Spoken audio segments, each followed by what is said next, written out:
What's up, y'all? Well, that was really that's going to be on the video. Anyways, this is a quick video explaining how to do the graphs because some people are having issues with them, like usual. So I wanted to remind you how to do that, and then I'll do a quick intro, kind of recap of SHM. So this is a graph just stolen from one of the groups in 6th period. And so what you'll see here is they've already graphed mass versus period. And I like how they did this by basically just doing this column divided by 10 to give them their period. So all he had to do is click mass, press and hold control, press period, and then hit chart.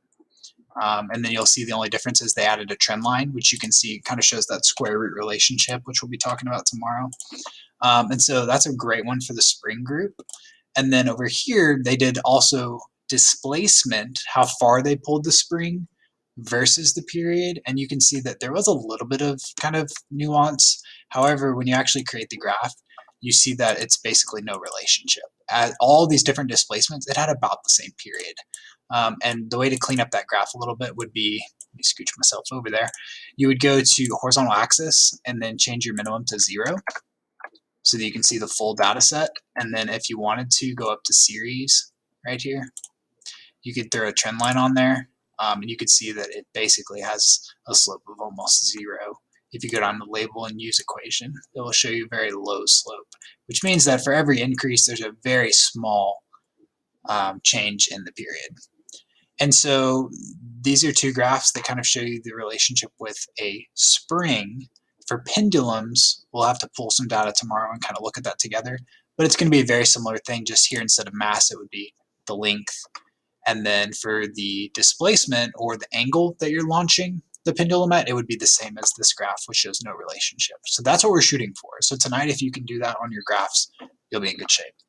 Now, just to kind of talk about a few terms that we're using that maybe some of you are not good with still, the period, just like in uniform circular motion, we're swinging things around, the period is the time for it to oscillate one time. So to go from maximum extension to compression and then all the way back down to maximum extension, or vice versa. You could start here, go down, and then go back up. That would be one cycle, which is one period, the time for that. Frequency would be the inverse of the period, so 1 divided by your period. And so if you accidentally found the frequency and tried to graph that, you could just do the inverse, or 1 divided by your frequency, to give you the period.